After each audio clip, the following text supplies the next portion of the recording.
I welcome you on behalf of the Granby Land Trust, the Granby Camera Club, and the Granby Public Library. Really excited you could come out. This is an awesome program.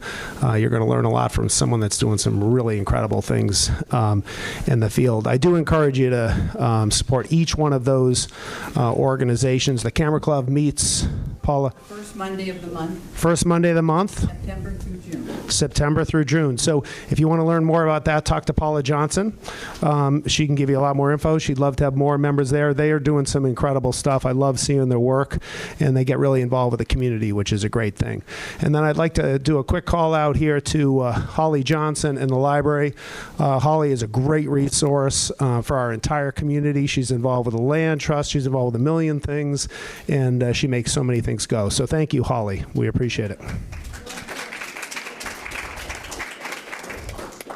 And I would, at this juncture, I'd like to introduce Todd DeWald. And Todd is really a remarkable photographer.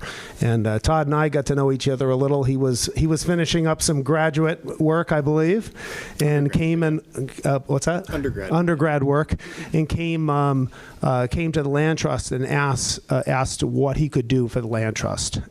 He already had a history with the McLean Game Refuge and connection to nature in so many different ways through his grad program. That being said, he ended up putting together the most incredible video, 20-minute video of one of our properties, which included still photography as well as video. So if you haven't, that caused us to then do 6 more of those. So if you haven't seen them, go to the Granby Land Trust website, click on our YouTube icon. There are 7 20-minute trail features, and they are unbelievable. And a lot of the photography that you'll see on our social media is Todd's work. So he is really does some remarkable stuff. Every time I see something, it's wow. How'd he get that shot? So tonight, he's going to tell you how he got that shot and how you can get that shot. So with that, Todd, thanks so much for doing this on behalf of all 3 organizations. Thank you. All right. Everybody hear me okay? Yep. Good. Okay. So yeah, today we're going to be talking about nature and wildlife photography, specifically wildlife photography, because that's what I focus on. So let's get into it. You can change to the next slide there.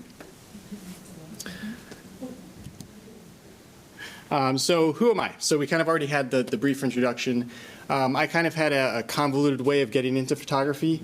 I didn't actually start photography and get my first DSLR camera until 2019. So I'm still young in this whole learning photography phase. There's still a lot to learn. But I kind of started it when I started doing my undergrad program at Oregon State University, where I started to major in fisheries and wildlife science. And I got into photography basically because I wanted to be able to photograph the things I was learning about in courses. So I took a lot of ornithology courses, a lot of ecology courses, everything I could to learn about wildlife behavior, and I wanted to be able to capture a photo of those animals I was finding and learning about, and do a little bit more than just looking through binoculars or a spotting scope. So that's really how I started my journey into photography. And I really kind of progressed in how I kind of did nature and wildlife photography when I became a forest ranger in 2021 at the McLean Game Refuge, and then a crew leader in 2022. And that experience really kind of catapulted me in my photography. I was able to be in nature constantly. I was able to see a lot of wildlife, a lot of birds, all that kind of things. And it really kind of made me exposed to a lot of different things so I could learn a lot really rapidly, which we'll talk about.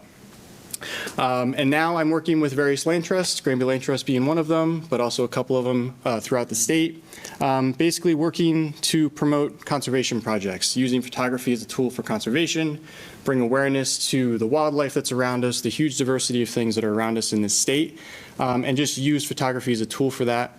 I also have a YouTube channel that I run. It's basically all things wildlife and nature photography, talk about tips and techniques and things that I do for wildlife photography.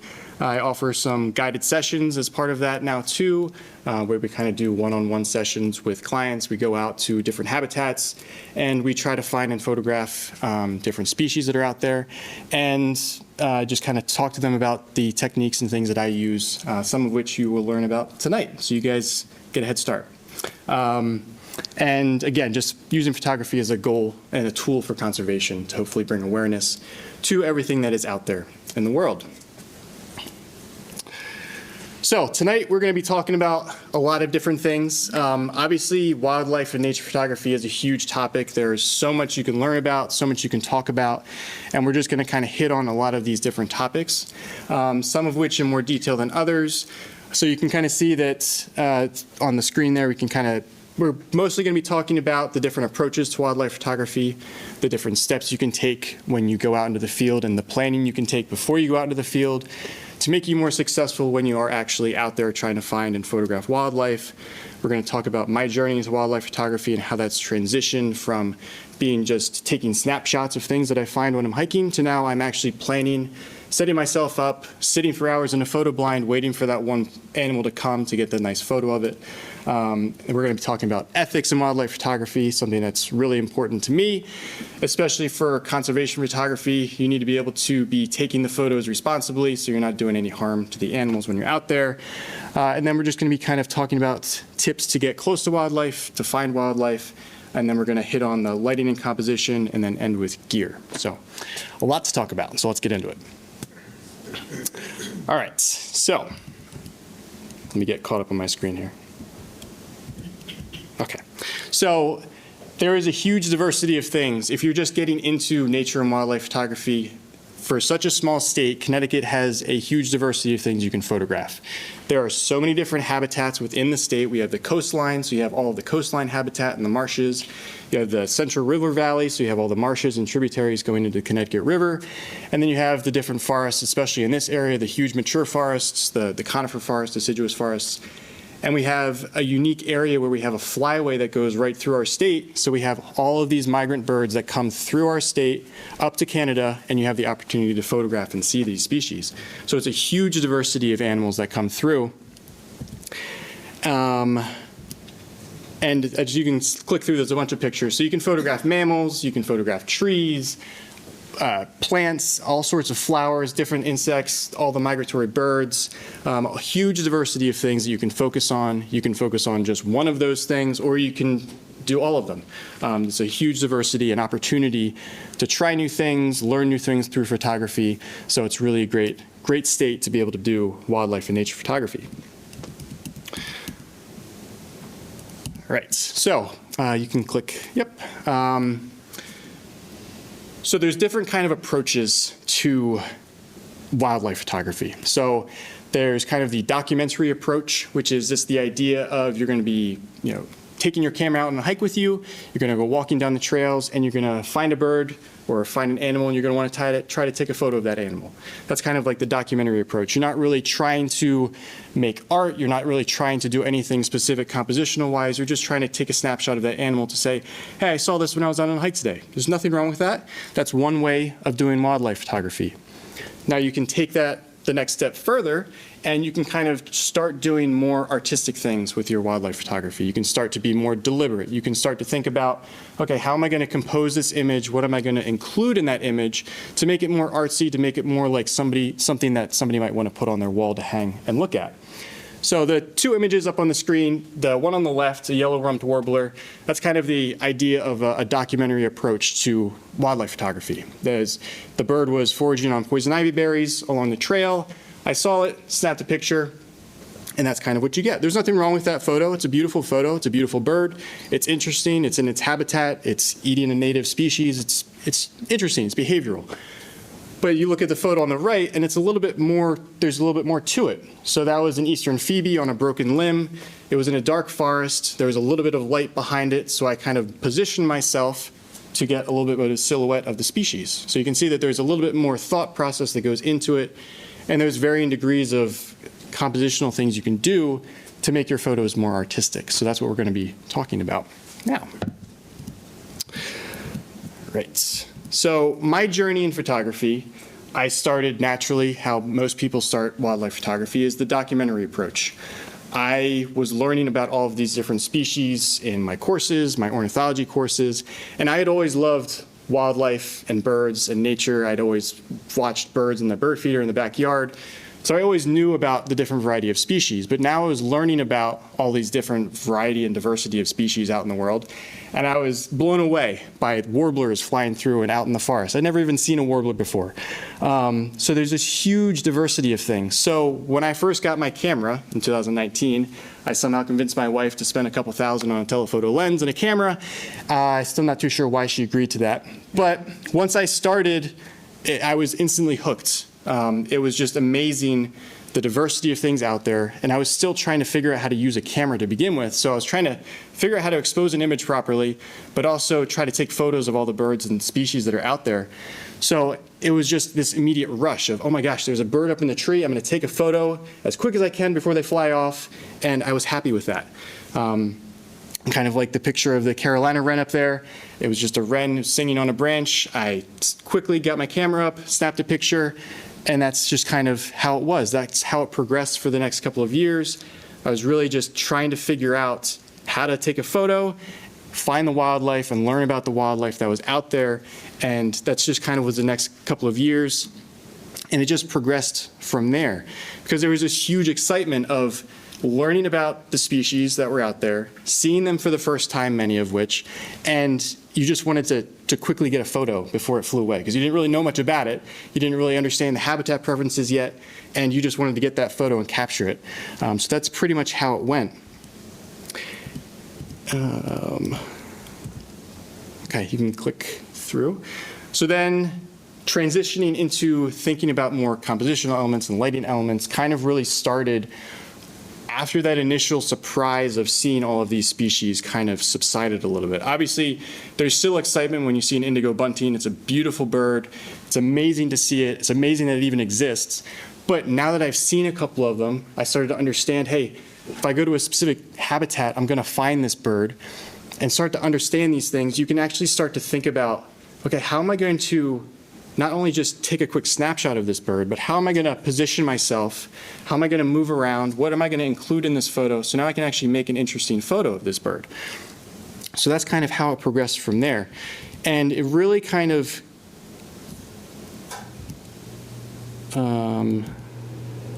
kick-started when I was a forest ranger. Again, I was out in the forest all the time. I was able to see all these different species, and it really progressed my photography that now I was able to carry my camera with me all the time, and I was able to take multiple images and start to piece together things of, okay, this bird is going to be found in this specific habitat. I'm going to be able to actually understand the song of this bird, and now I'm able to piece things together and really understand different nature aspects so I can actually get a decent photo and a more interesting photo of that species. Go ahead. So then you can kind of see this is just a progression of images of an indigo bunting. So instead, the image on the far right, indigo bunting and some honeysuckle, it's a nice photo. Something that I found just hiking along the trail. But now, because I'm spending more time and actually trying to figure out where this species is going to be, and I can actually follow the species, slow down a little bit, now instead of just taking a snapshot and moving on, I actually followed this bird. So I was able to see how it behaved, see how it interacted. And this bird went from the open grassland habitat where it was, and it actually flew down to a stream bank where it was going to get some water. So then the picture on the bottom right there is now the same bird, but it's in a hemlock tree, which is kind of interesting because hemlocks are usually more of an interior forest species for tree.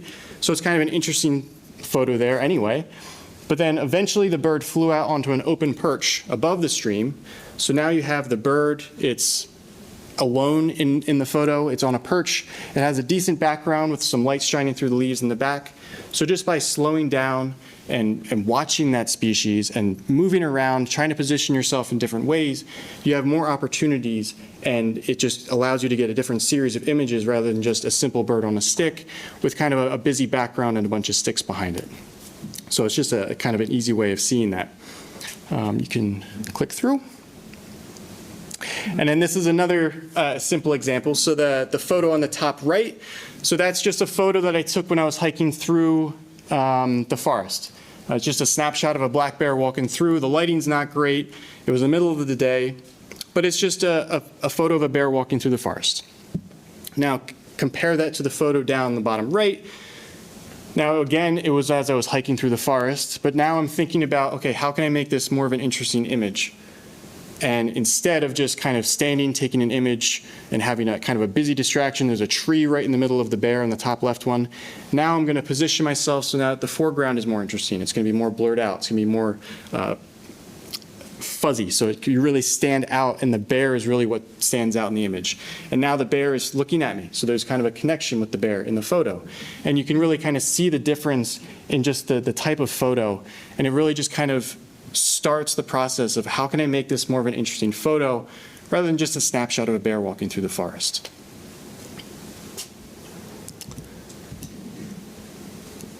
Okay, so the ultimate question, right? So wildlife photography is not like many other genres. A lot of times if you're photographing, say, a model or a family or some kind of product, you can kind of position the people or the object where you want it to take a photo. Wildlife photography is not like that because there's a lot of things you can't control in wildlife photography. The animals are uncooperative. You can't tell a black bear to, can you stand right there in the lighting so I can get a nice portrait of you? It doesn't work that way. So there's a lot of things that can go wrong. The weather is uncooperative a lot of times. Even if the forecast says it's going to be a certain weather condition, chances are the weather's wrong. There's so many times where it's supposed to be a certain condition, I'm out in the field, and then all of a sudden it's bright sunny. Well, I'm not going to get any decent photos now that the sun's so harsh. So you have to be able to adapt and understand that things are not going to work out every time you're out in the field. And the lighting can also be poor as well. So typically we're out, the wildlife is active in early dawn and late dusk. That's just when a lot of wildlife is most active. So that means you need to be out there at that time as well, which means you have really low light to work with, and you need to be able to work with that low light and understand that you're going to have to possibly not have the best lighting to take a photo. Sometimes you're just not going to come home with any photos at all. And also, the last part, wildlife is uncooperative. Did I mention that? It doesn't work out sometimes. Sometimes you're going to be out in the field, you're going to have the best plans, you're going to have the best preparation, you're going to know that this species was there before, it was there yesterday. You're going to set up, you're going to try to get that photo. Chances are when you're out there in the field, it might not be there. It's just how it is. They do their own thing, they do what they want to do. So just understanding that you might not have success when you're out in the field is not the end of the story. Just keep trying. The next time you're out there, it might work. All right. Okay. So before we get into too much, I want to hit on something that's near and dear to my heart, which is ethical wildlife photography. Again, as I said, as a conservation photographer, I want to make sure my photos are not going to do any harm to the animals I'm trying to photograph. Because what's the point if I get a photo of a species I'm trying to photograph, but I end up doing harm to that species? My photos, sure, they might be able to cause an impact, but I end up causing harm to that animal. So I really want to make sure there's a process when I go and find an animal out in the field. There's kind of a thought process that I go through, which is it worth it for me to approach this animal? Am I going to be able to get a decent photo to begin with? Because a lot of times, just because you find, say there's an owl on the screen, so we'll use an owl as an example. I find an owl in a tree, okay, and it's day roost. Am I going to be able to position myself that I'm actually going to be able to get a decent photo of that animal before I even approach it? Because there's a lot of times where it might be in some dense brush, you just might not be able to position yourself around it. So it's better off just to leave that animal be. You got to see it, which is awesome to begin with. Just leave it be and move on. There's a lot of times you just need to think about this balancing act of, am I going to do more harm to this animal or to the nature around it if I get the photo than if I just move on? So, let's see.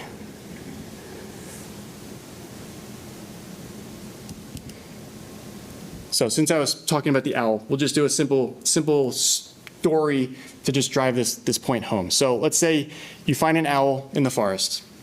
It's on its day roost, and you want to try to approach it, okay? Now, say that you are not sure how to approach that owl, so you just kind of start walking straight towards it, not knowing what's going to happen. But now that owl knows that you're there, it's stressed out, and it ends up flying away, okay? Now, you're causing that owl to flee, which is not necessarily too much harm to that bird. But let's say that now there's crows in the forest as well, or there's hawks in the forest. And now those hawks and those crows now see that that owl flew away during the daytime when it's vulnerable, when it should just be nesting or calm. And now those crows and hawks are now attacking that owl. They're pulling out feathers, they're injuring it. You caused that action to happen. So you need to think about what you're going to do and if it's worth it for you to approach that animal to take a photo of, okay? So just a simple idea, just to hammer the point home. I think we all get the point. We all love wildlife. If you're out there photographing wildlife, you're doing it because you love it. So just do it responsibly. And obviously there's also some seasonal things as well, which are important. Don't stress out things during specifically breeding season, or if it's really harsh weather in the wintertime, things are going to be more stressed out, they're going to be hungry. So just be cognizant of the time of year and what's happening so that you can be respectful as you approach. Another thing that's really common in wildlife and bird photography is using bird song and playback. It's something that is used commonly, and it has its purposes, specifically for scientific research and being able to survey areas for what birds are in a specific area. But for the purposes of photography, it does more harm than good in most cases. It's a very useful tool if nobody knows what playback is. It's essentially, everybody has it. They can have it on their phones. You can have an app where you can basically play the song or call of any kind of species of bird, basically in North America. And what it essentially does is it will lure those birds of that species that you're playing the song about to your area. Because bird song basically has two main functions for birds. Typically, males are the ones that are going to be singing the bird song. And it's to establish territory and for attracting a mate during breeding season. Now, if you end up playing a bird song in the forest, you're going to basically be an intruder to that bird's territory, to that species' territory. So the males are going to come towards you. The females are going to come towards you as well, because they're all going to be checking out who's this intruder and should I be afraid.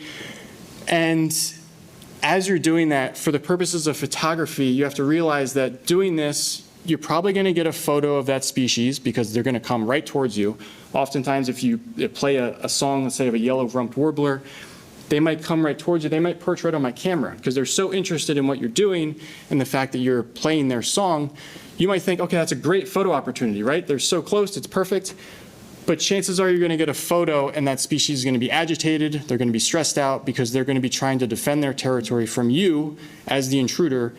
And there's also this other part of this too, which is that bird should probably be finding food for its young, or it should be defending its nest, or it should be defending its mate, defending its territory, all of these things that that bird should be doing, but now you're stressing it out and you're causing it to do something just so you can get a photo. Especially, this is a big issue if you're in an area where there's going to be a lot of birders or a lot of wildlife photographers, and there's a lot of people doing this. If it's used really constantly and a lot, it really causes more and it just compounds the problem for using it. Another thing is if you're using bait. Don't use bait to get a photo of an animal. A lot of times you see photos online where there's like a great gray owl that's swooping down on a mouse on top of the snow on Instagram and all these things online. Chances are that photo is a baited owl. Most of the time, you're not going to see just happen to be in a location where a mouse is going to be scurrying on top of the snow. This mouse is going to come swooping, and the owl is going to come swooping down. Chances are it's a baited owl, and baiting can do a lot of bad things to wildlife. It causes them to be dependent on humans for food. It causes negative human-wildlife interactions, and chances are it's going to end up being lethal to the wildlife you're trying to photograph. So just don't do it. And using birdseed in your backyard is not the same thing as baiting, okay? It's a whole different thing. So just do not do that. And just really the idea of luring wildlife to you, obviously if you're doing it for some kind of scientific goal, if you're working with some kind of state agency or something like that, where they're trying to get photos of an elusive animal, sometimes you might need to do that. But that's a completely different purpose than just being able to get a photo of an owl so you can post it on Instagram. Just don't do it. It's not worth it. And then also there's the kind of ethical responsibility that as you're leaving an area, say you're approaching an area and you spend an hour or so getting close to a specific species. All right, you're crawling on the ground, you're getting really close, you're finally in position to get that photo. After you get that photo, you need to leave responsible as well. Don't just stand up and walk away, because then you're going to scare the animal, you're going to cause them to flee. So just leave responsibly, just with as much care as you approach that animal so you can get that photo. There's so much pleasure, at least I take so much pleasure, in being able to leave an area after I've got a photo of an animal, knowing that that animal is still doing what it's supposed to be doing and acting naturally after I approached it and left it and got the photo that I wanted to. Okay? So, now that we hammered ethics home, let's move on to some other stuff. So, getting close to wildlife. Okay? It's always, I always get a common comment whenever I'm out in the trail with this lens, is people see it and they think, oh, you can probably be like a mile away and still get a decent photo, right? It looks like a telescope. But it's not. We still need to get close to wildlife to be able to get a decent photo. This lens actually has less magnification than my binoculars do, and it's so big because it needs to gather that much light for a photo. So you still need to be able to get a decent, respectable distance to animals to photograph them. So how do we get close to wildlife? Now, there's two main approaches. I just made these up, but they make sense to me. So there's kind of the passive approach, and there's an active approach to get close to wildlife. Now, I use a kind of combination of both of these, and we'll get into these more in detail in the next couple of slides. But passive is basically, you're going to set up in a position, you're going to do some research ahead of time, you're going to find a good location to set up that you think is going to be active with a lot of different species, and you're going to set up, sit and wait, and let wildlife come towards you. Okay, that's basically the gist of a passive approach. Active approach is just like it sounds. You're going to go out into the field, and you're going to actively be in search of wildlife, and you're going to approach them and be able to try to get a photo after you find them and approach them. Okay, so that's basically passive and active approach. Now there's some other tips and tools of using and getting close to wildlife, one of which is using camouflage. I often get asked if I use camouflage in photographing wildlife, and really the answer that everybody hates is it depends, right? It depends on the species you're photographing. It depends on the area that I'm in. Honestly, I don't like being the guy in the forest wearing camouflage. I just don't like it. It draws more attention to me than I want, especially when a hiker comes down the trail. Just kind of, they see the look on their face and it's like, what are you doing in camouflage? What are you doing? I don't like it. But there are uses for it. And that's why I have different kinds of camouflage, which we'll talk about at the end. But especially if you're photographing kind of a rare species, or you're photographing something that's more elusive and more wary of humans, camouflage has its purposes and it has its uses. But a lot of times I'm just in earth tone, drab colors, and you just kind of use the environment to blend in, hide behind some trees, hide behind some rocks. So vegetation, you can use natural cover to break up your silhouette, because that's basically what camouflage is doing. It's breaking up your outline. Humans have a really distinct outline. It's a head, shoulders, arms, legs. Every animal knows what it looks like. And if you're able to break it up naturally, you're going to be able to get closer to wildlife. Okay? Another tool we can use is the use of photo blinds. This is one that I use. It's just a pop-up one. It comes in a little bag. It's really useful when I'm doing something for like basically the passive approach, where I know in advance I'm going to set up at a specific location. I'm going to set this up a couple of days, couple of weeks, a month ahead of time before I go out there.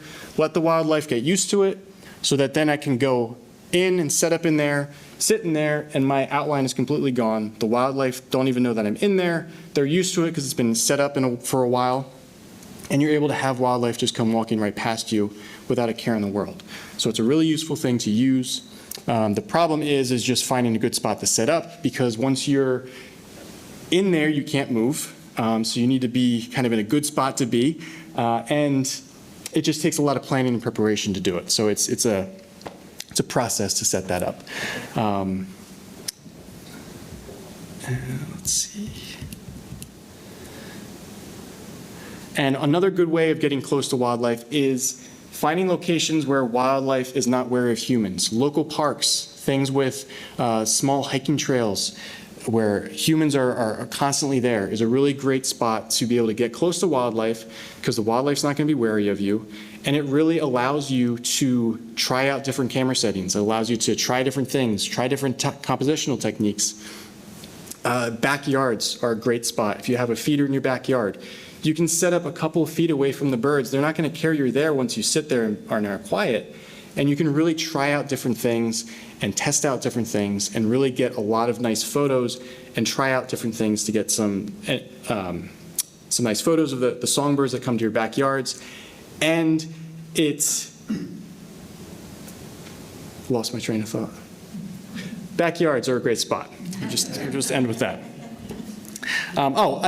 It allows you to get used to your camera settings. So if you are having a lot of species come close to you constantly, it allows you to get really used to your camera settings, try out different camera settings, and really gets you used to your camera so that when you're actually out in the field and you say maybe you have a rare species in front of you, you're going to be able to know how to use your camera quickly and efficiently, so you don't have to think about it. You can just take the photo. So that's where the backyard is really useful.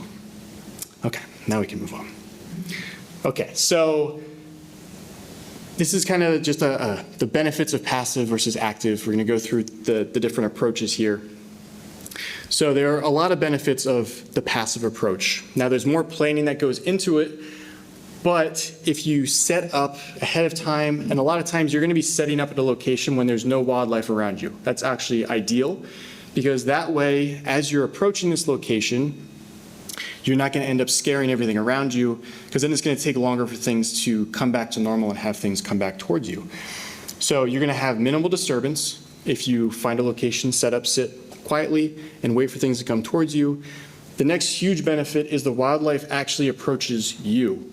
So you're not actually needing to approach anything. They're going to be comfortable enough with your presence that they're going to come closer to you. Or if you set up next to maybe a food source or a water source, animals are going to naturally come to that location, and you're going to be able to get close to them without having to disturb them. And it allows you to have that natural behavior because they're making the choice to come towards you. They're coming to that food source. They're coming to that water source or whatever it is. And they're going to act naturally because you're just sitting there quietly and are able to capture that. So it's a really, really beneficial approach to doing it. Now, like everything else, there's some negatives to it as well. The biggest negative is you might be waiting there for a while. Okay, so a lot of times you need to set up ahead of time in advance. So if you're trying to photograph something maybe in the evening light, you might need to set up there around noon and sit and wait for a couple of hours so that everything settles down around you. And then when the wildlife comes out and is active in the evening, you're there, everything is calm, and you're able to get those natural behaviors. So it can be really stressful when you're sitting out in the forest and you're thinking to yourself, is this a good spot? Should I have moved somewhere else? And is anything actually going to come out tonight? So you have to have this mental process in your head of just sit and stay and wait, and things will eventually come towards you. Now there's always the problem of, well, maybe the wildlife might not come towards you tonight or that evening when you're out. Wildlife is uncooperative. They might not come to that food source or that watering hole tonight. Things just might not happen. So you might end up coming home with nothing, which happens, but it can be frustrating, especially if it happens a couple of times in a row. And you may end up just setting up in the wrong spot. This happens a lot with the photo blind, especially if you just kind of set up maybe 10 feet to the left and it should have been a little bit more to the right, because now you have a better background over there.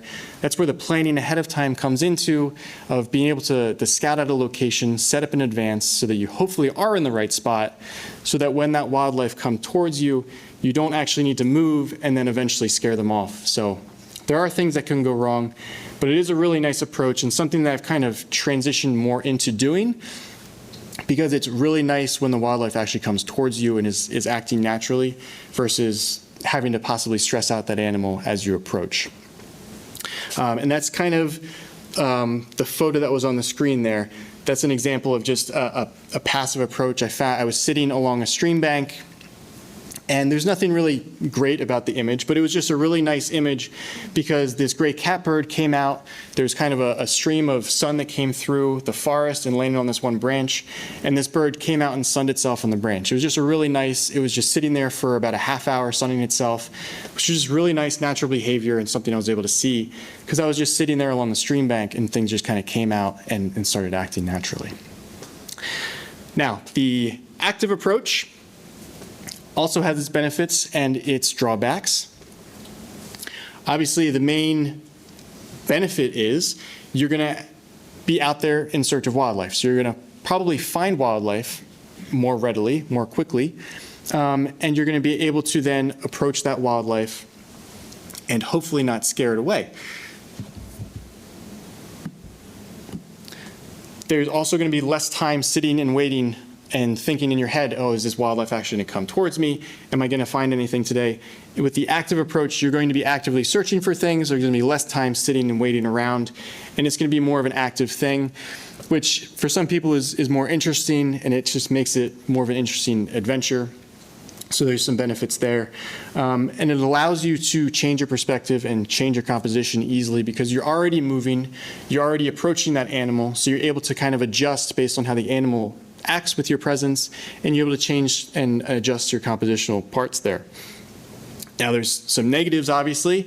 The main one being that your presence might end up causing the animal to flee. There's many times where you try to get close to wildlife and it ends up moving away from you because it just doesn't like your presence. And by being actively moving towards this animal, obviously there's a higher chance of that happening.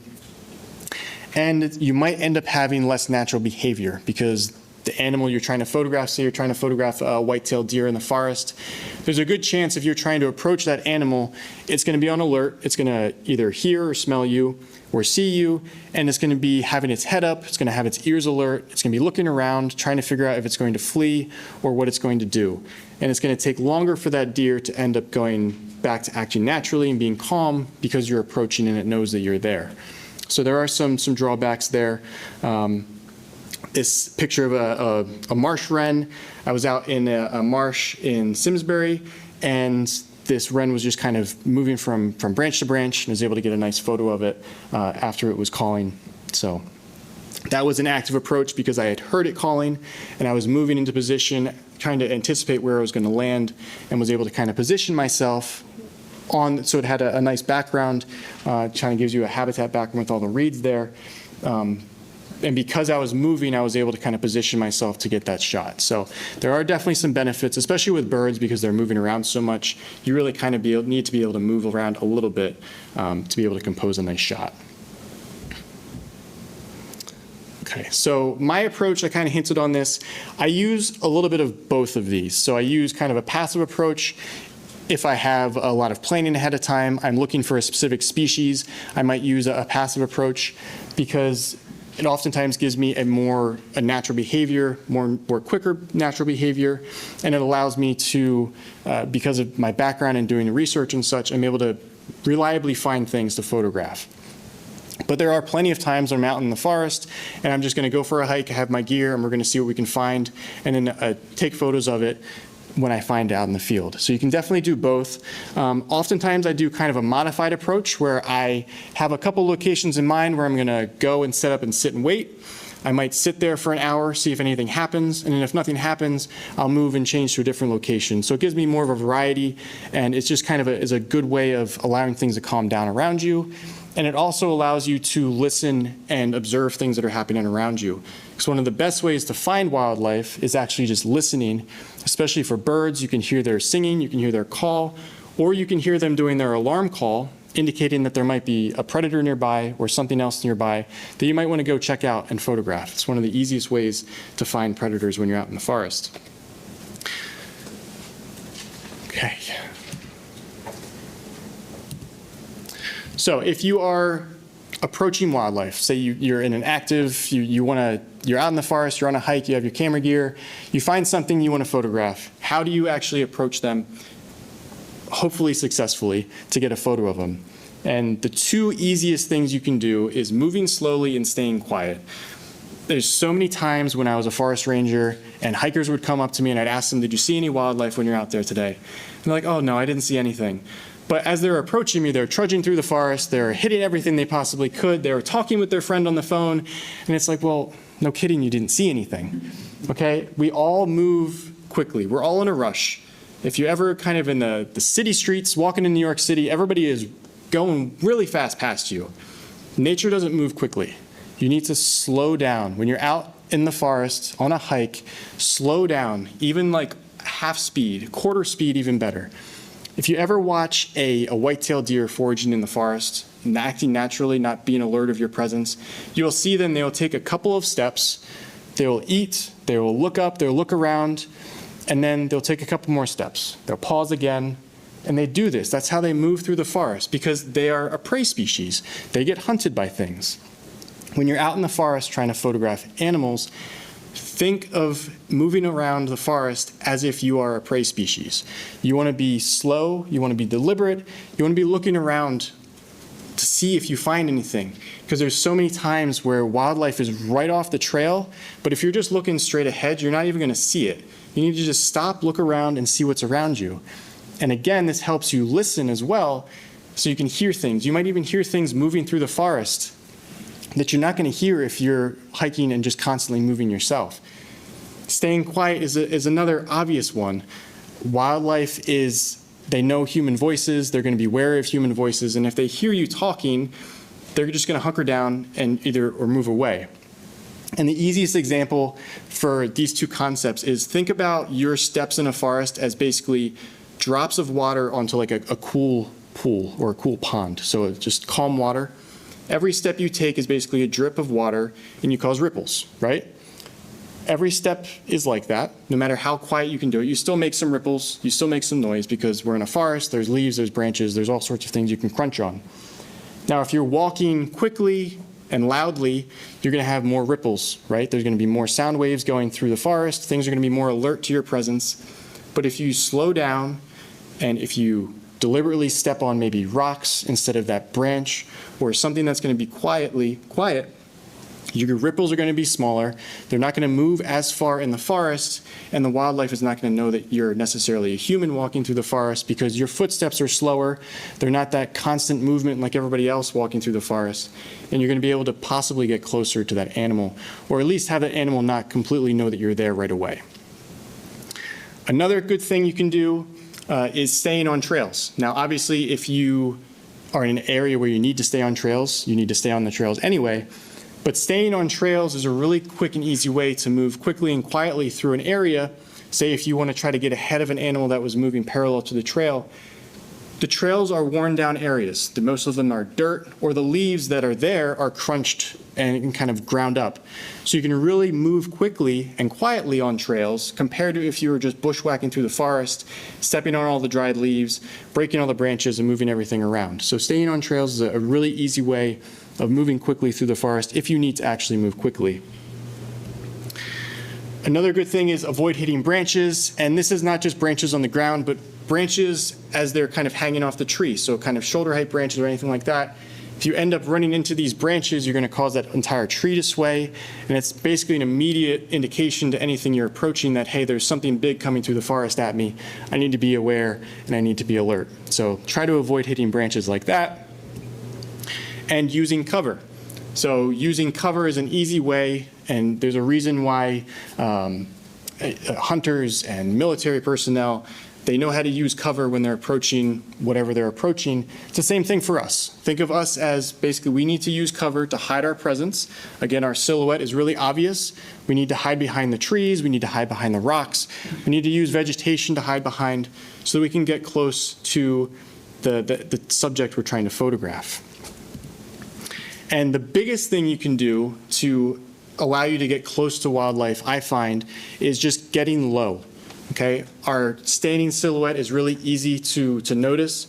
By getting low, simply just crouching, or better yet, laying all the way down in the ground, wildlife doesn't recognize you as a human anymore. Your figure completely changes, right? So if you end up sitting along a bank of a pond or laying down along the bank of a pond, you might end up having ducks come swimming right next to you because they're not going to notice you as a human, and you're going to be able to get some really nice photos that way. Compared to if you're just standing up, they're going to immediately see you're there, even if they're just flying past, and they're not going to land in that pond because they're going to, especially ducks, they're hunted, they're not going to want to be near a human. So it's really a useful thing, and also being low helps you compositionally as well, and we'll get to that later. But it's definitely a really easy thing to be able to get low as you approach. Will really make a big difference if you're trying to photograph wildlife. Another thing is, especially for mammals, is paying attention to the wind. So if you're trying to get close to a deer in the forest, or any mammal really, they have a insanely acute sense of smell. So they're going to be able to smell you even if you're using non-perfumed laundry soap or anything like that. They're going to be able to smell us as we're approaching. So if I'm photographing or trying to photograph a deer that's on the back wall there, I need that wind to be blowing towards my face or towards the side, because if it's blowing from behind me and blowing towards the deer, they're going to know that I'm here even if I'm the quietest thing in the world trying to approach them. So you need to pay attention to the wind as you're approaching things, because sometimes you're just not going to be able to get close to them if the wind is coming to your back. You're just better off just leaving or changing your position and getting away from the wind as you're approaching. So there's a lot of things to consider, but these are definitely some big things to consider as you're trying to approach wildlife out in the field. Another thing which is really interesting and something I've tried more and more recently is avoiding eye contact. So this comes back to thinking about predators and prey relationships again. So predators have unique faces. If you look anywhere in biology, predators typically have two eyes facing forward, so they have bifocal vision. It helps them capture prey, it helps them see things, and we have them as well. Now, if you end up avoiding eye contact and using peripheral vision as you're approaching an animal, especially something that is a prey species, I've actually had it a couple of times where I was able to walk right past a deer because I wasn't looking straight at them and they didn't necessarily see me as a predator, possibly. This is just kind of conjecture, but it could be something that you can think about as you're approaching things, and it might help you out in a pinch. So it's an interesting thing that might really work out for you. Okay. So the hardest part of wildlife photography, you could have the best gear, you could have the best knowledge about everything, but if you can't find the wildlife, what's the point? You're not going to come home with any images. So how do we find wildlife, right? That is the biggest question in all of this. Now, the biggest thing that would benefit you is if you plan your outings before you go out into the field. That's the biggest thing that I do, and that was the biggest shift that kind of changed when I went from just taking snapshots to actually working to create art and working on my composition to deliberately photograph animals. Planning is a huge thing because you're able to identify and learn about species. You're going to be able to understand different things about that species, and you're going to be able to plan your outing so that you might go to a more productive habitat, and you might have more success because you're going to know that this is going to be a productive habitat. You might find and photograph things. There's nothing worse than, especially when you go to a new location and you're thinking, oh, this might be a good spot, but then you come home with nothing because there just wasn't anything to photograph there. So planning really helps you kind of avoid that. Another thing is if you're able to scout locations out in advance. So this can be either on foot, say maybe a couple of days before you're outing with your gear, you might just go on a hike in that location. This allows you to see the lighting when you're there. It allows you to find any good spots to set up. And it allows you to kind of get a sense of what species are going to be there so that when you actually bring all your gear with you and go out into the field, you're going to have more success because you're going to have a sense of what's going to be there, and you can plan that. Another thing is you're going to be able to find tracks and sign of different species when you're out there in the field. You might find game trails. You might find rub marks on a tree from a deer, or you might find the bird songs that you're looking for. So being out there in advance allows you to see these things. And even if you're not going to be out there scouting in person, you can actually do this a little bit online as well now too. So a lot of times if I'm going to a new location or if I'm looking for a specific habitat to go and photograph, say I'm looking for a marsh habitat or something like that, you can actually look on Google Maps on the satellite view and you can kind of poke around and see, okay, does that habitat actually exist at this certain location? You can use Street View on Google Maps and you can kind of see, okay, what kind of tree species am I expecting here? And you can get a sense really of what you're going to be walking into if you haven't been there before. And it just kind of saves some time, especially time is the most valuable thing when you're out in the field. The more time you're out in the field, the more likely you're going to have success in photographing animals. So you want to make use of that time when you're out there. So there's different resources there. So when I'm planning, what things am I going to be looking for, right? There's a lot of information you can find. The library staff did a nice job setting up some books and different resources and things that I use before I go out. And there's also online resources as well. The Cornell Lab of Ornithology is pretty much the gold standard for information on birds.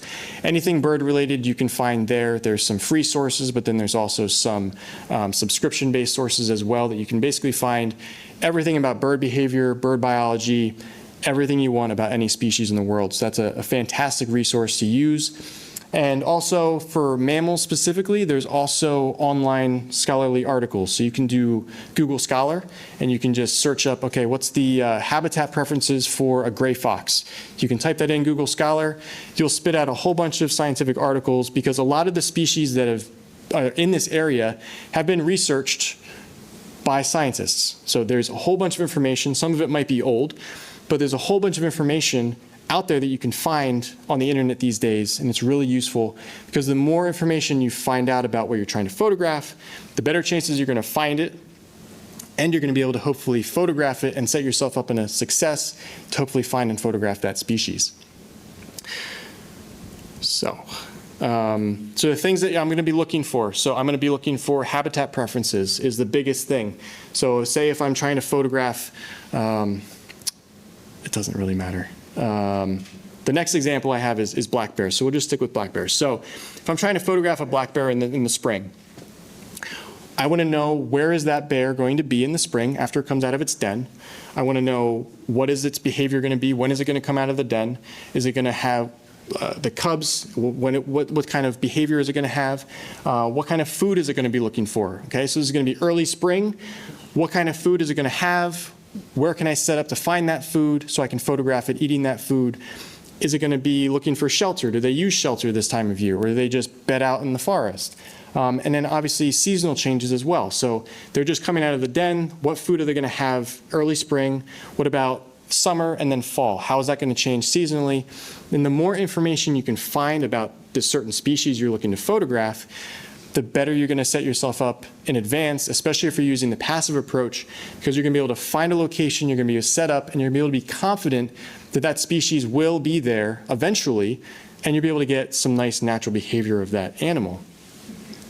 So the next example, so these were, if you click the next slide, so this was an example of black bear, mom and 3 cubs, that I used this information that I learned. And there's nothing remarkable about these photos. The mom bear is on top and in the bottom right. I didn't set myself up in a great position, but I did some research on these and found out that black bears are going to be looking for skunk cabbage in the spring. It's one of their favorite foods in the spring. It's one of the earliest plants to arrive in the forest. And so those plants, where do those plants usually come out? They come out around wetland areas, around water. So I set myself up, I found a nice huge bed of skunk cabbage, set myself up and waited. This mom and 3 cubs came walking through the forest, and I was set up on the riverbank across from them, and I just spent a couple of hours with this mom and 3 cubs. The mom eventually fell asleep behind the tree and then nursed the cubs after that and then walked away in the forest. So by knowing this information, I was able to set myself up in a location that these bears were able to come out and have this amazing encounter. Even if I didn't get some fantastic photos of them, the encounter where the mom was comfortable enough with my presence, knowing that I was there, because I know that she knew that I was there, but she was comfortable enough with me that she ended up falling asleep and letting her cubs be there with me. It was just an amazing encounter. So it's one of the benefits that you can do when you end up learning as much as you can about your subjects and setting yourself up as much as you can for success.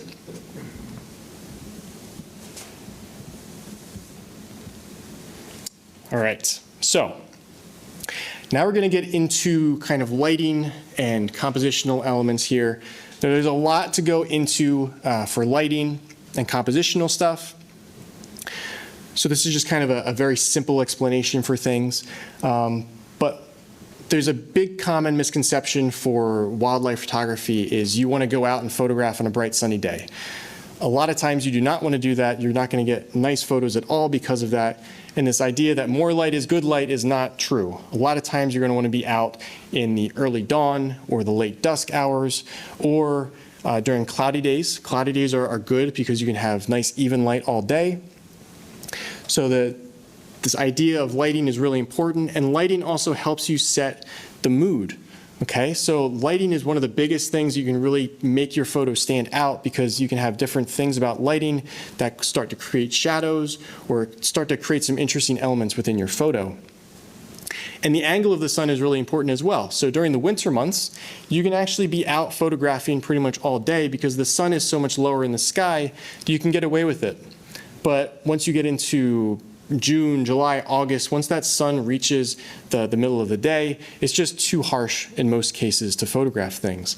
And there's kind of a rule of thumb that's really useful and something that I use. It's not really a hard and fast rule, but if your shadow is shorter than you are on the ground, it might be too bright to do any photography for wildlife. Again, it's not a hard and fast rule, but it's something you can kind of look at and be aware of and kind of keep an eye on. But there are some different things you can do in the middle of the day. But again, that's going to be kind of a topic for a longer discussion. Now we, as wildlife photographers, we're going to use mostly natural lighting. So the sun is going to be our lighting source. You can use artificial lighting through flashes and stuff like that, especially if you're trying to photograph hummingbirds, which are insanely fast. You need that extra light to be able to freeze their wings. But for my cases and what I do, I just use natural lighting for the sun.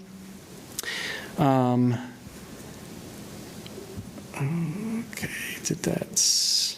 Again, cloudy days are really great, especially in the forests. So if you're going to be photographing in a dense forest, there's going to be, in the middle of the day, during a sunny day, there's going to be a lot of harsh lighting as the sun comes pouring through the openings in the canopy. And then there's going to be some really dark shadows as well, because it's just going to be this huge contrasty scene. So in the middle of the day, that gets really hard. But during cloudy days, especially kind of a light cloudy day, that bright sunlight kind of gets diffused through the clouds. It gets nice and even within the forest, and you're able to get some really nice lighting in the forest on cloudy days. So don't think that, oh, it's a cloudy, rainy day, I'm not going to go out and bother photographing. You might have some really nice success in the forest, especially if you're going in the forest, or grasslands, because the sun can get really harsh really quickly in that area, and a cloudy day might be a nice opportunity for you to be able to spend all day out there photographing the things in that habitat.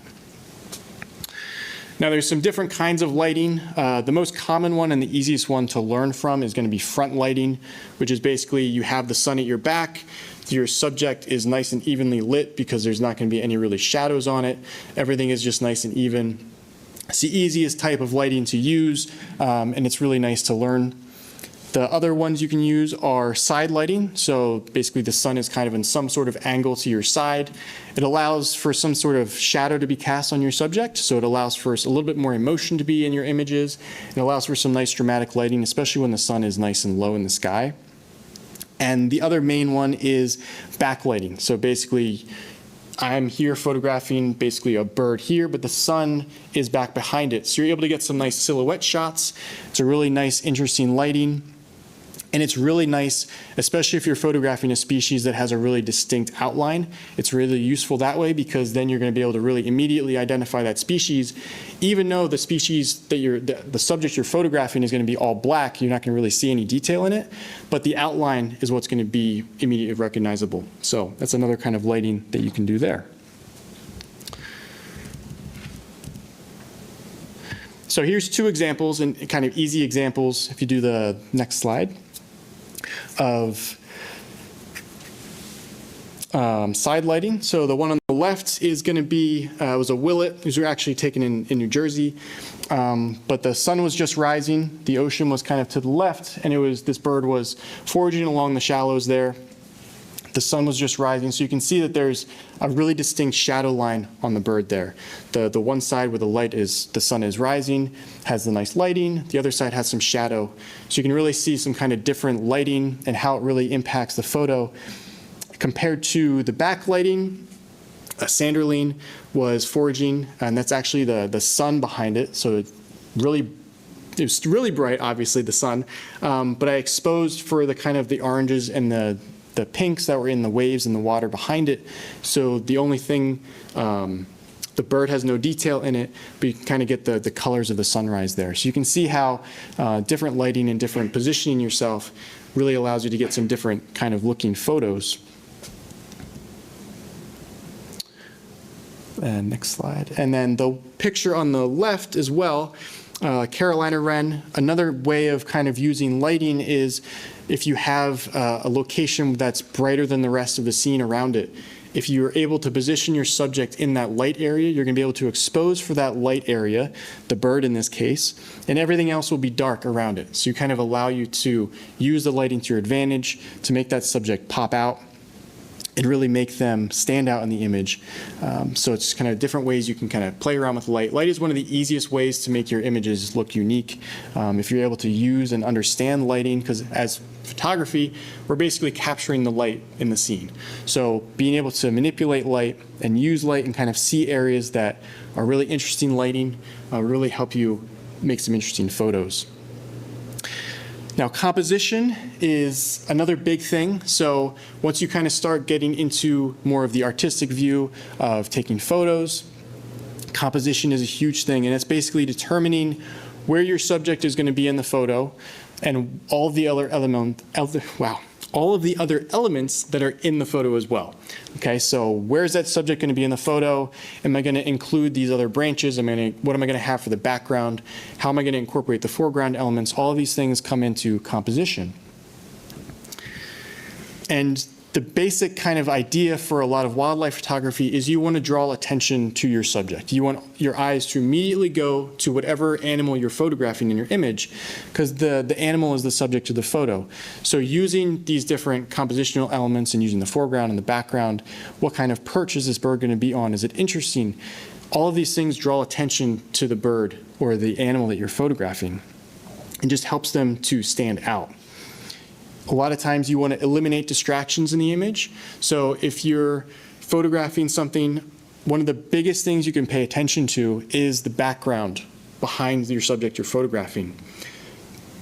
Because there's a lot of times where it might be a very shrubby habitat or something like that. If you're taking a photo of a bird on a perch with just all these sticks and stuff behind it, it's not going to look very nice. It might be good for a snapshot, but it's not going to make that subject stand out because now there's so much busy distractions behind it that your eyes don't really know what to focus on. So being able to eliminate those distractions, and this really kind of plays into looking at your scene and positioning yourself so that you can look at the background, kind of envision what the background is going to look like, so that you can end up positioning yourself properly so you have a nice image.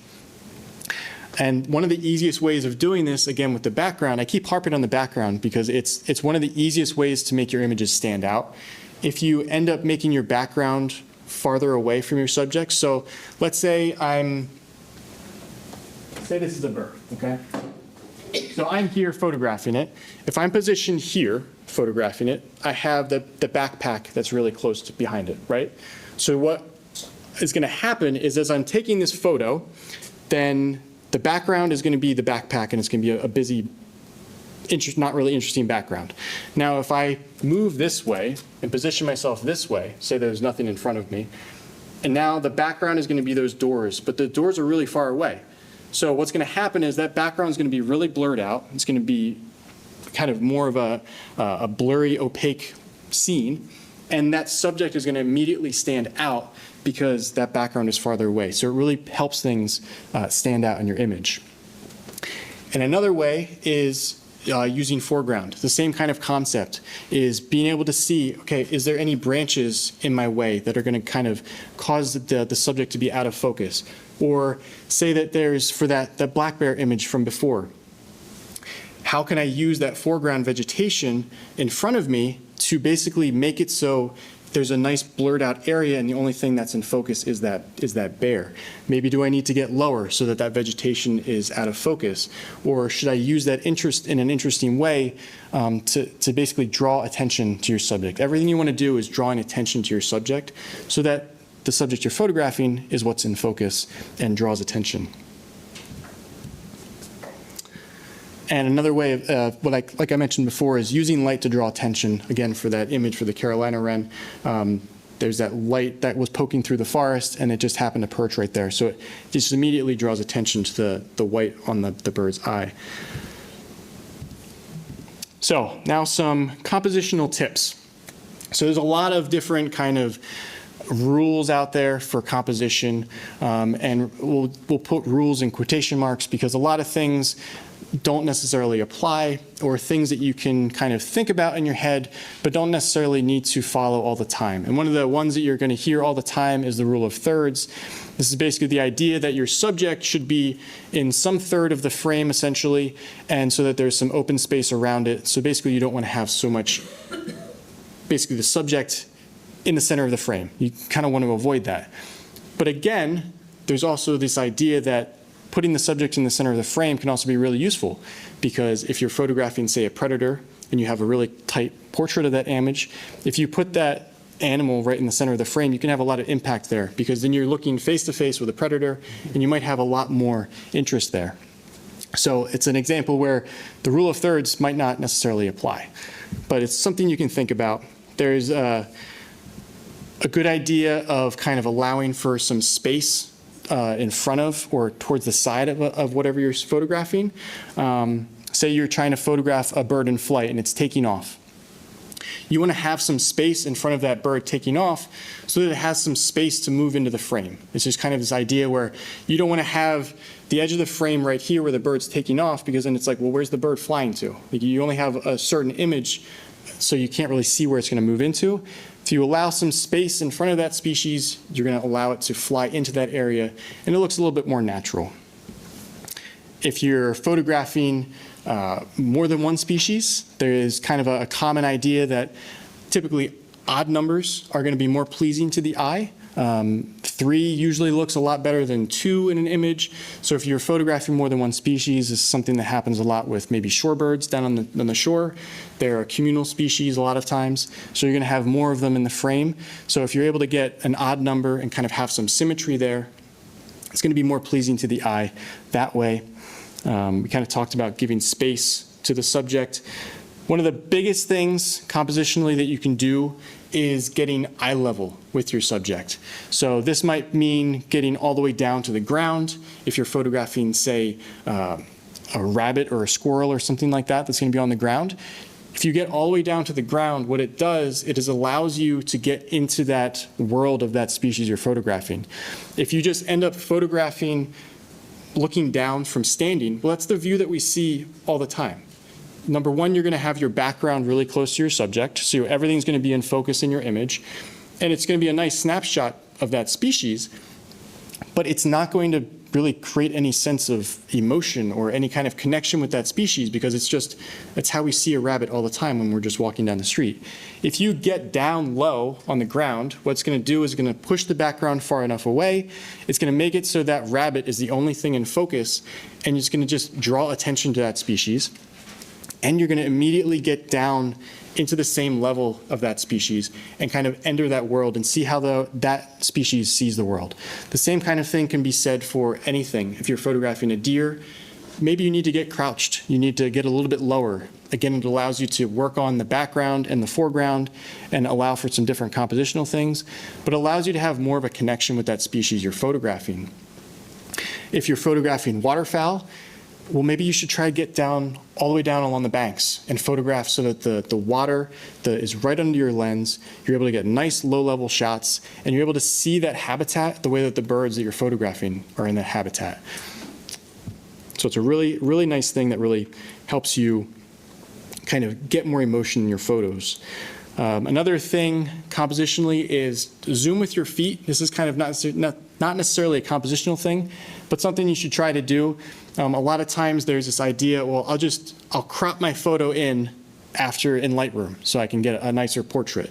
Well, if you're able to get closer in the field, reasonably of course, do it, because you're gonna be able to get a better image every time compared to if you're just cropping in and relying on cropping in on your images later on in post-process. And the biggest thing is just be able to move around. Try different things, try different locations. If you're working with a subject, especially this is something you can try in your backyard, if you're able to be consistently around a subject, or you have a really cooperative subject that allows you to move around, try different angles, wait for it to go to a different perch, look at your backgrounds, and try different things with lighting and camera settings so that you might actually be able to get some more interesting photos, and you'll be amazed at how different things change as you kind of move around and adjust yourself in a scene. And the last part, we kind of already talked about adding symmetry to your image. So here's just some examples of composition. So this was an example of, it was a rainy day, it was an awful day, I didn't think I was gonna find anything, I was heading back to the car, and just as it happens, the last 5 minutes that I'm out in the field, I find something finally, and I was able to get a photo. Now, I could have just been standing to get this photo, but instead I got all the way down on the ground, and I was able to, the deer was actually standing on the road, and I was able to use the road to kind of lead your eye to the deer. The deer's kind of off to the left of the scene there. And then you also have those road pillars there that kind of add some depth to it because they were actually closer to me. But you can see that just by doing a couple of things, you're able to make some more interesting images rather than just taking a couple of photos as you're standing and as you kind of see that image there. Okay. Next one is a killdeer. So this is an example of how getting low down on the ground really adjusts how your images come out. So if you're going to be standing and looking at this species, it's a very cryptic species. They blend in with their habitat really well. Chances are if you just were looking down at the species, you're not going to really get an interesting photo of it because they're going to blend in so well. But by getting down low on the ground, you're going to be able to see that habitat as that bird sees it. You're going to be able to have that background far away. Now this one's not necessarily great because there's a stick that's kind of coming out of the bird's head, which I would avoid now. But you can see how it really changes things. You can kind of see, I use the vegetation, the red vegetation in front to kind of bring out the red eye ring on the bird. You can kind of use these different things to make your photos almost immediately more interesting just by getting low and changing your perspective. And again, here's a rabbit. So you can just easily see, we already talked about this, again, just getting low or getting eye level with your subjects. I keep saying it, but it makes a huge difference and it really changes how your photos look almost immediately. This would be not really an interesting photo if you're just standing looking down on it, but now you kind of have this feeling of, hey, you look like you're looking at a rabbit as if you were a rabbit. So the next one is kind of using the foreground a little bit and kind of elements within a scene to kind of draw your attention into the photo, center of the photo. Now, obviously, the center of the attention here is the eye of the bear. And I kind of was able to sort of use the branches and sticks in front of it to kind of draw your attention, funnel your attention into the center of the bear there. I like this photo. I'm not too sure why I do. That's nothing really fantastically great about it. It's a very busy scene. There's a lot of sticks and branches and such, but I just like how it's kind of peering through the branches there. And it's typically how most people see bears when they're out in the forest. So it was a good encounter. The next is, so the left we have a mute swan. So this is an example of you might want to try changing your position of your camera. So don't always just take a photo in the typical like this mode. You might want to actually twist it and try to do some vertical shots, especially if you have the option of doing some reflection. By rotating my camera, I was able to get the reflection of the mute swan as it was pulling its head out of the water, got the water driplets and that sort of thing. So it's a really interesting way and really effective way of getting reflections and kind of just allowing the scene to kind of fill in there. The right image is kind of just using, again, getting low, being able to photograph that species right on the sand, right along the water, and by getting low, you allow the light to hit the water on the foreground there, really bring out those beautiful colors, and you're able to see the detail in the waves sparkling in the background. So just see how it just immediately changes and brings out more interest and attention to the subject you're photographing there. Okay. Now we're going to get into camera settings and just kind of a hint on basically the idea of exposing an image.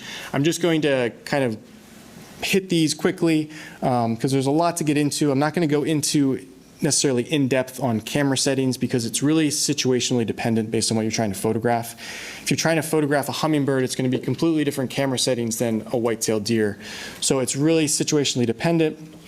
But I'm going to kind of hit on different things so we can kind of have an idea of what you might need. Now, for cameras and wildlife photography, one of the most important thing is being comfortable with your camera and being able to adjust things and manipulate things as quick as you can. Because we all know that wildlife is going to move quickly, and you're going to need to be able to take that photo quickly before that animal flies away or does whatever it's going to do. And there's a lot of times where animals move quickly, and you need to try to freeze the action quickly, and you need to be able to adjust your camera settings quickly that way. So the biggest tip I can give you is just be able to adjust your settings and know how to adjust your settings quickly. I might sound like a dork, but a lot of times I am just using and fiddling my camera on the couch in the evening, knowing how to adjust my camera settings, not even looking at it, so that in the field when the moment happens and I need to adjust things quickly, I'm able to do it without thinking and without having to move my eye from the viewfinder. So I'm able to capture that image quickly and adjust quickly. So we're going to go through kind of aperture, shutter speed, and ISO. We're going to talk about those things and how important they are for wildlife photography. So the first thing we're going to hit is aperture. So obviously, if you're in the camera club, you guys already know all this stuff. But for all of those who don't know, we're just going to do really basic definitions here. So aperture is basically the opening. It's a diaphragm within the lens. It's kind of an aperture there. It's an opening within your lens that allows light to come and hit your sensor, okay? So there's different aperture sizes for different lenses. If you're looking to do wildlife photography, a lot of times you want to get the aperture that's as wide as you can to allow the most light in as you can. Now they're measured in f-stops, so they kind of range from they can probably go down to f.95 is one of the lower ones I know for Nikon, all the way up to maybe f32, I think, for different lenses. Now this lens is an f2.8, so as the numbers get smaller, it allows more light in. Okay, so that's kind of something you can consider there. And the most important thing here is the wider the opening in the lens, the more light is going to come in. You're going to be able to photograph more in the dawn and dusk hours or when there's not that much light. And it's really important because as you have more light coming in through the lens, you're going to be able to have a faster shutter speed, which is really important for photographing fast-moving wildlife. So there's some obvious benefits there to have a wide aperture for your lens. Now, shutter speed is basically, it's a very simple concept of when you tap a shutter, if you have a fast shutter speed, there's going to be a quicker, basically blocking of the light and capturing of that image when you tap the shutter speed. If you have a slower shutter speed, it's going to allow that shutter to close slower, and it's going to allow more light in, and you're going to have a longer exposure for your image. Now this again determines how much light is going to come in through the lens and for your photo. And it's described in fractions, which is in terms of time. So you can have all the way from a couple of seconds for a long exposure. If you're doing astrophotography, something like that, you can have somewhere up to a couple of minutes sometimes, all the way up to, 1/2000th, 1/4000th of a second if you're photographing hummingbirds, things like that. So you can get very quick, and it's really important to be able to understand and basically have an idea in your head of based on what I'm photographing, have an idea of how fast my shutter speed should be so that I can get a sharp image and freeze that motion for that species. And it's variable for basically what you're trying to photograph. So on the right there was a purple sandpiper that was taking a nap within the rocks. Because it wasn't moving and because it was a cloudy day, I was able to take that photo on a slower shutter speed than I would have otherwise if that bird was foraging, because there wasn't any movement in the scene. The bird was still, it was calm, and I was able to just be calm, have the tripod, and have a slower shutter speed, which allowed me to have a lower ISO value, which is what we're going to talk about next. So ISO is basically digital noise, digital light that is added within your camera to basically allow for your camera to expose the image properly based on your ISO, based on your aperture and your shutter speed. So it's basically artificial light that your camera is doing and bringing into your image. Now, all different cameras are better at adding this digital noise, but it typically ranges in numbers. You can go all the way down to the 64, at least for my camera, and go all the way up into, I think it's 250,000, something along those lines. But basically the idea is if you have a lower ISO number, you're going to be able to have, it's called a sharper, cleaner image. So as you increase the ISO number, especially in the shadows and the dark areas, you're going to have this grain appear in your photo. It's going to look like, kind of think of like static in an old TV, the white and black static. That's essentially what it's going to bring up. So you want to have this idea of, I don't want to have my ISO too high because it might cause the image to not look very sharp. Bright environments are going to allow you to have lower ISO values compared to dark environments where you're going to need to require higher ISO values. And all of these things are part of the exposure triangle. So it's basically all these different parts that create an exposure, a proper exposure on an image. And they all work together, you can hit the next slide, to basically create a proper exposure to an image there. So there's aperture, there's shutter speed, and there's ISO. They all work together to create exposure. Now there's a lot more that goes into this. This is just a very simple definitions and use of exposing an image.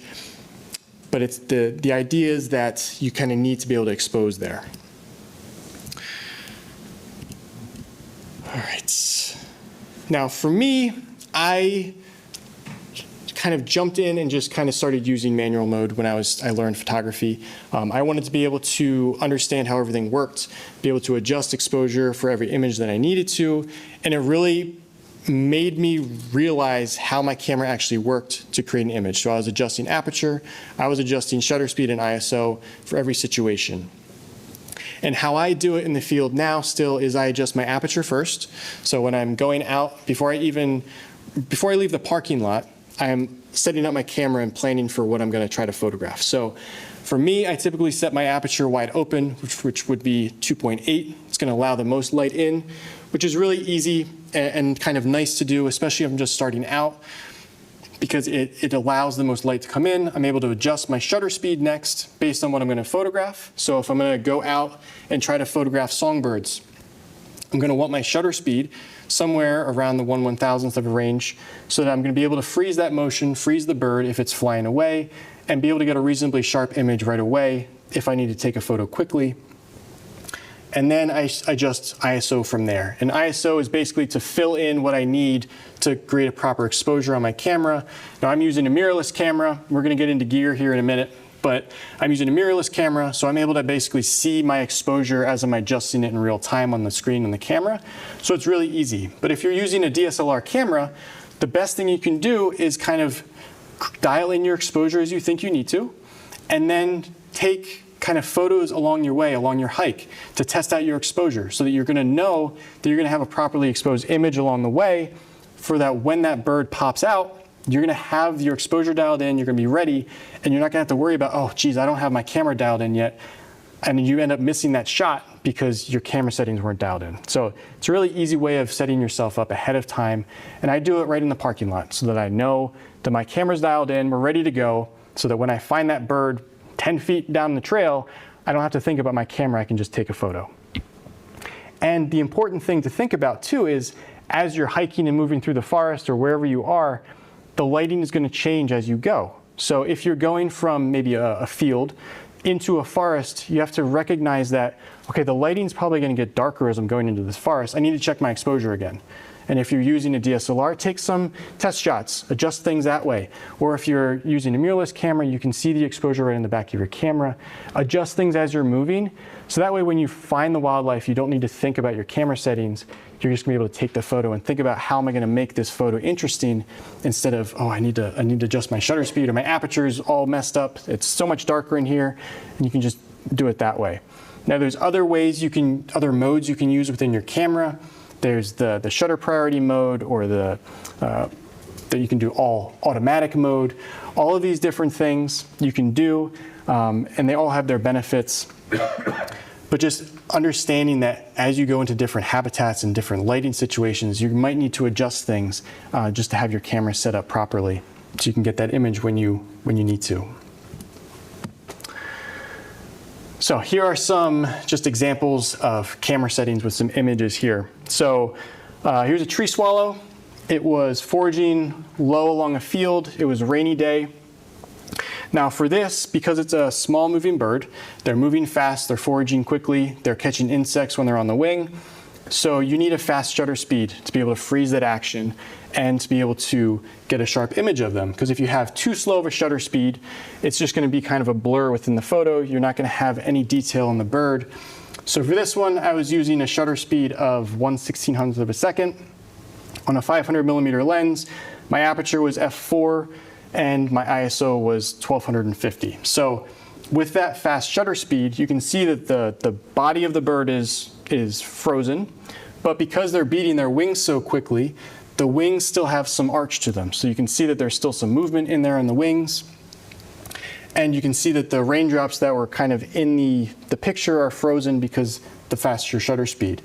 So if you're photographing smaller moving animals, typically a rule of thumb you can follow is if it's small and it's moving, you're going to need a faster shutter speed to be able to freeze that motion. Because there's this kind of perception that happens when, even if say you have a deer compared to like a sparrow, okay? Even if they are moving at the same speed, you're going to need a faster shutter speed to freeze the motion for that sparrow.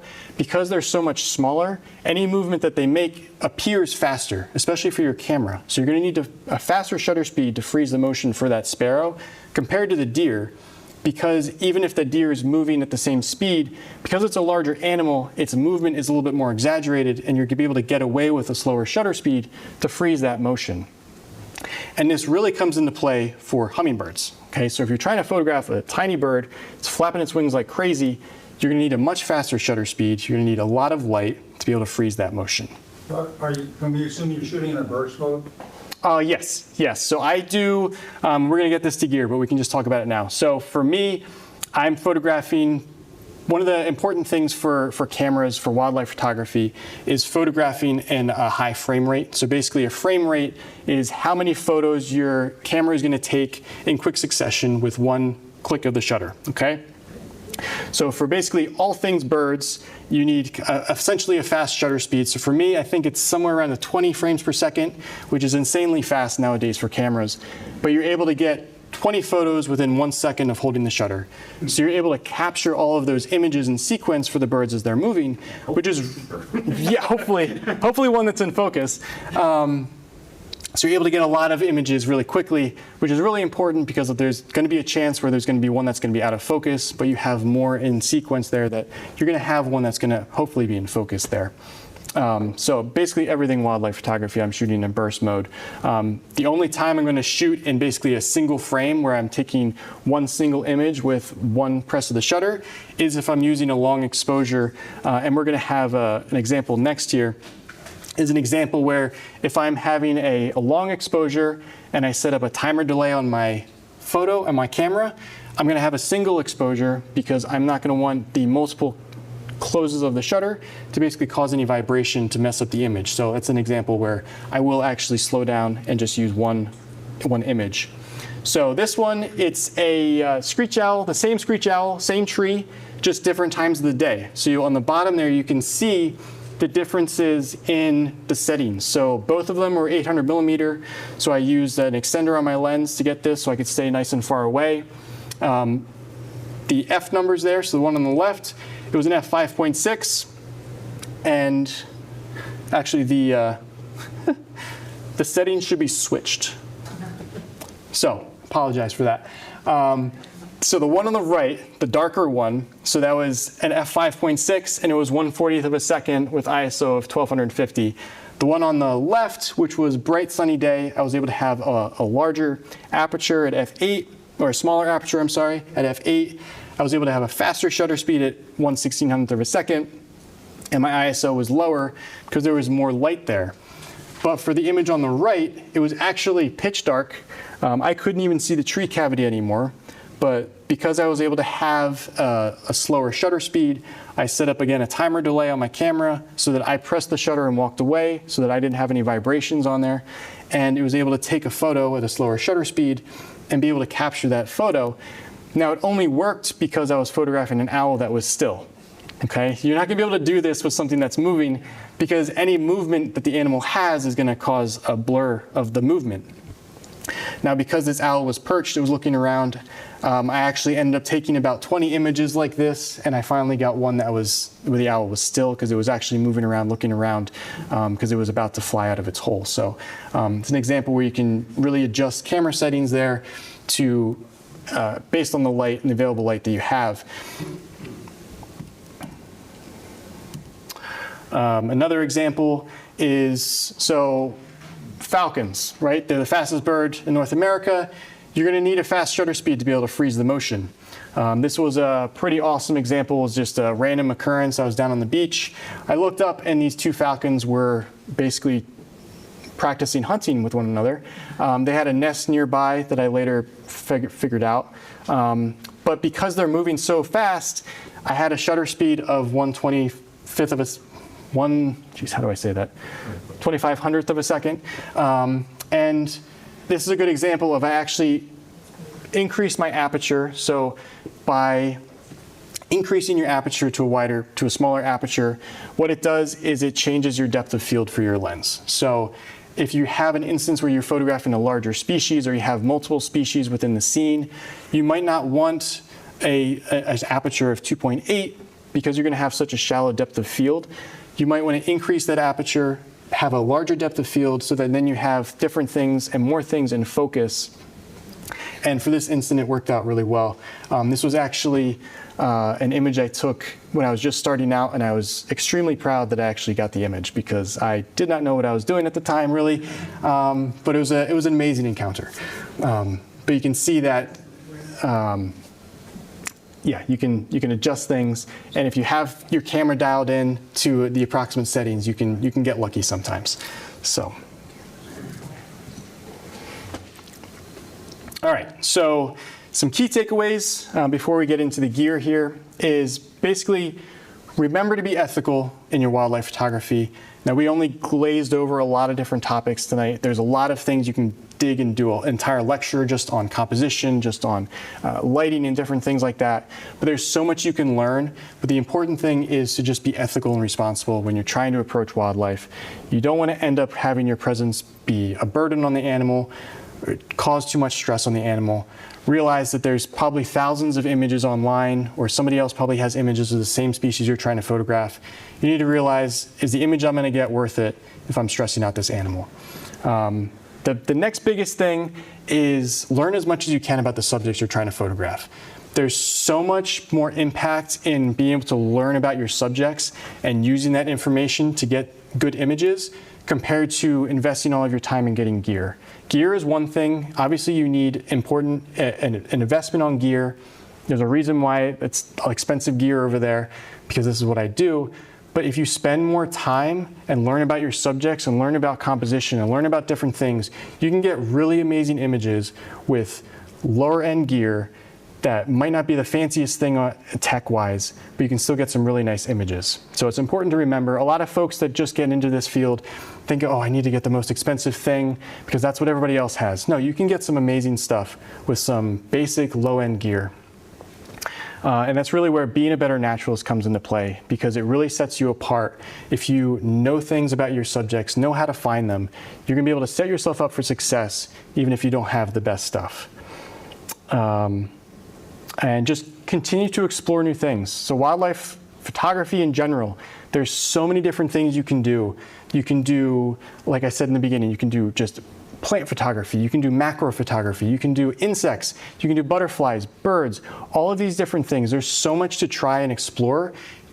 You just have to always have this idea, oh, I might learn something new when I'm out in the field today. And it's just an amazing thing you can do. So just keep exploring, trying new things, and you'll impress yourself every time you go out into the field, the more you try. And again, the end, just gear is not the most important thing. But with that, we're going to get into gear because it is important. Like I said, wildlife photography is a very specific thing. You need some specific things to be successful. And we're just going to start with camera. So again, I do this for a living, so it's important to have things. And a lot of times gear makes your life easier, okay? So having the newest gear and having gear that does certain things will make your life easier and will make it easier to get what the photos you're looking for, but it's not necessary, okay? So for the camera that I use Nikon stuff. So I use a Nikon Z9. It has a fast frame rate, which allows you to get a lot of consecutive photos really quickly, really important for birds and animals that move quickly. It has high megapixels, so it allows me to get some large resolution files if I want to do prints or anything like that. And it just has a lot of capabilities to be able to do video and photo, which is what I need it for.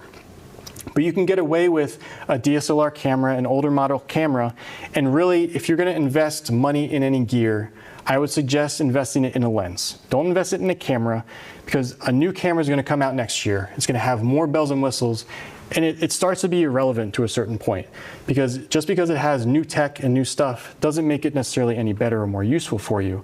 A lens, if you get a good lens and invest money in a lens, it's going to last you years and years and years, and you're going to be able to mount that lens on any camera you get in the future, and it's going to allow you to have nice images. And really, the image you get comes through your lens, right? So you need good glass. It needs to have an ability to capture enough light so you can get good images. So really, the lens is more important in a lot of things. And if you're looking to get into this, there's a lot of different options for lenses out there. Really, you're going to need a telephoto lens. I would suggest 300 millimeters or more. Really, if you can do more millimeters, more magnification, the better, especially if you're photographing just simply birds. You might want maybe a 500 millimeter or 600 millimeter, even an 800 millimeter lens. It's going to allow you to get more magnification. It's going to allow you to stay farther away from your subject, which will be easier to get that photo you're looking for. But again, investing in a lens is going to be probably the best thing you can do if you're looking to get into this. Tripods, now there's all sorts of tripods. I use one. There's nothing fancy about it. It's a standard tripod. What you're looking for in a tripod is something that's really sturdy. Obviously, if you're going to be mounting this on top, this is about 12 pounds, something like that. You need it to support the weight. You need to be able to support everything and move it around. So that's where basically tripods come into play. And tripods are really important if you're photographing, say if you're photographing birds in flight. It's a lot easier to photograph things mounted on a tripod because you're not having to carry the weight of your gear all the time, and you're able to rest it there. And it really helps you with video. If you're photographing video, doing video, which is a whole separate thing, really helps you stabilize the image there. Now this is the tripod from here down. So up here, from here up, is basically the head of the tripod. So I use a video head, which is this here. You can adjust things. There's also a popular one, which is a gimbal head, which is kind of like an arm here, and it swings. I use a video head because it allows me to basically have nice smooth motion for when I'm capturing video. Basically, what you want, again, is something that supports your gear that you're using, and it allows you to really move and pan things really easily. I can even mount it here so you can see. It allows you to have nice fluid motion so you can track things if it's moving. So if I'm photographing things, I can easily move things around. It's nice and balanced. I don't have to worry about it falling. So that's something to consider there. Teleconverters and extenders. It's basically things. The easiest thing to think about is something you end up adding to your lens to make it so the magnification of the lens is is longer. So I have a 400 millimeter lens there. You can have different varying kinds of extenders. And basically, it is basically a magnifying glass that goes within your lens. Certain lenses allow it, and allows you to stay farther away from your subject and allows you to have more magnification on your subject. It's really useful for if you're photographing elusive things, or if you're out in the grasslands and it's really easy for everything to know that you're there because you're a human out in the grass. So using extenders and stuff like that allows you to stay farther away from things, but still get some nice photos of them. Binoculars is probably the most important thing. There's so many times where you can find things a lot quicker and easier in your binoculars versus through your camera lens. Because with the camera lens, you can still see a lot, but it's a different kind of field of view. There's a different depth of field. Things are out of focus. With binoculars, you can really locate things a lot easier. If you're really getting into nature and wildlife photography, binoculars, a good pair of binoculars is a real must. I would suggest something that's kind of like 8 times magnification. That way it's not too magnified and you have a nice field of view, because a lot of times you're not really using your binoculars to necessarily identify the species you're trying to photograph, but just to locate them so that you can get yourself into position there. A good stool and sitting mat. I use a little camping chair. It's something I bought on Amazon because that was the only place you can buy things nowadays. But it's really nice and low. It allows me to sit and get nice and low. And I also more frequently use basically just a camping mat. And that's really useful for when you're setting up for that passive approach. You're gonna set up, you wanna get comfortable, and you're gonna be there for a while. There's nothing worse than having a wet bottom, because it really makes it so you wanna go home. So that helps you with that, and just helps you stay more comfortable. And then a good backpack. So if you're gonna be carrying your gear out in the field with you, you wanna have a backpack that you can put all your gear in and just be able to store everything. And there's some other things here. So we have some different camouflage. Again, this is stuff that I don't necessarily wear, but it's nice to have, and it's very stylish, right? So basically there's a lot of different kinds of camouflage you can get. You can get ones where it's just clothing. So if you kind of ever seen military uniforms, a lot of it is like a digital pattern now. It's just a bunch of boxes. So you can get stuff where you just wear it. That's one type of camouflage. The next kind is basically something you wear on top, and it's like a 3D camouflage. So it actually has these ridges that come out. And again, it's basically a way of reducing your outline, right? So these little nicks here, these little fluffs here help to reduce that outline, makes you blend in a little bit better. And then the next option, if you really want to go for it, is basically a ghillie suit. So this is what snipers wear in the military when they're crawling up on the enemy, okay? So this is a lens cover. So if I'm photographing something that is a rare species, so I used this last fall when I was photographing a red-headed woodpecker that was in the area. I wanted to make sure that my presence wasn't going to disturb that animal because it's a rare species here. I wanted to just be able to set up and basically be hidden. So you can put this on, and there's actually a full thing that I wear as well in this. Same concept, but you can see that you can't even tell this is a lens anymore. You can't even tell it's a camera anymore. So you can really blend in, especially if you end up going down into the vegetation. You basically immediately blend in. The biggest problem with this is because you have all of these things sticking out. Anytime you try to move, sticks get you, and you end up making more of a noise trying to drag everything through. So there's always a drawback. And for these, this is another lens sleeve, the same kind of concept as this one. This is one I usually put on a lot because it just helps kind of conceal the lens. A microphone, so I do a lot of video work. So this goes on top of my camera here and allows me to get some better audio. So this is a shotgun mic. So it has this, let's see if I can get it off. It's called a dead cat. It's a very bad name. But it's basically a fuzzy mic, but it's a directional mic. So if I put this and focus it in one direction, say there's a bird singing in that tree over there, it allows me to focus it so it captures that bird song instead of all the ambient noise around it. Binoculars, we talked about. Again, this is another lens that I use. This is a good one if you're just starting out.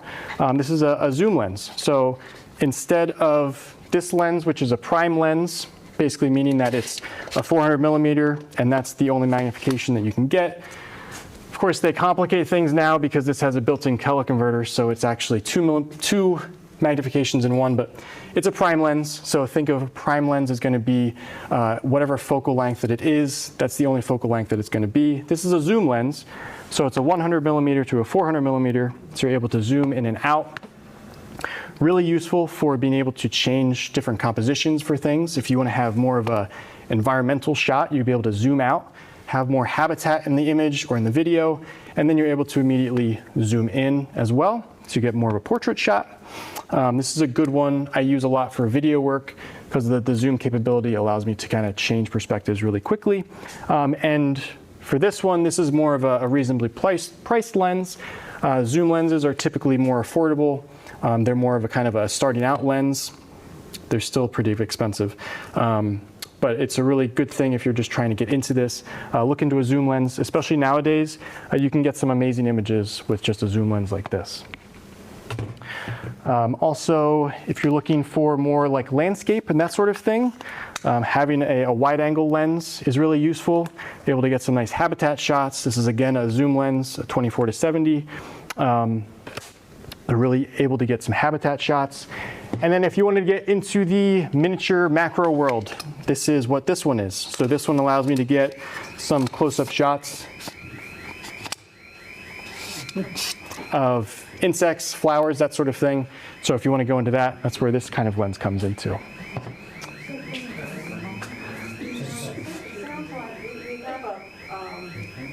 Offices, if they lock it, they're leaving, so maybe someone pushed the wrong button in there. I'm trying to figure it out, I think. We're all breaking in. So that is it. So does that cover it, everybody? Are you feeling like we've got an awful lot of information? So Todd, thank you very much. You really did go soup to nuts here with the whole. Well, it's a big topic, so there's a lot to go into. And I have already heard a lot of comments. You were probably the most well-spoken guy who hangs out in the woods that comes and shares all this information with us. So this is wonderful. I want to thank you all for staying with us here tonight. If you're interested in finding Todd, obviously you've got some information up there, but he's also got his cards here. And if you're interested in any of these resources, these print resources, they'll be at the library for the next week or so. Not all of those belong to the Granby Public Library. We've brought in a lot from our consortium. So they'll be available if you want to check something out with your card. And if you want to purchase them or you just want a nice reference list, Todd was nice enough to put these together for us. There's also information up here from the Granby Land Trust, Granby Camera Club. We know how to find Paula and company, so that's easy enough. And thank you so much for coming and supporting this program, the library, the Land Trust, and the Camera Club. Take advantage of any of these Camera Club displays that are out. There's one right behind you right now. There's some other camera photography displays going on in the library now in the Fox meeting room. There'll be more in June, month of June. We're hosting, where's Ed? Ed, right? June, right? We've got you for the whole month of June. And obviously, you can find Todd. He's easy to find. He's got a great website, and he picks up his phone and answers it when you I know, because I've been harassing him. But anyway, this is fantastic. I was just blown away. It was nice to hear some new things. It was nice to be reminded of some things. But you really did cover a lot, and I hope you all are going to put some of this into practice. So thank you. See you soon.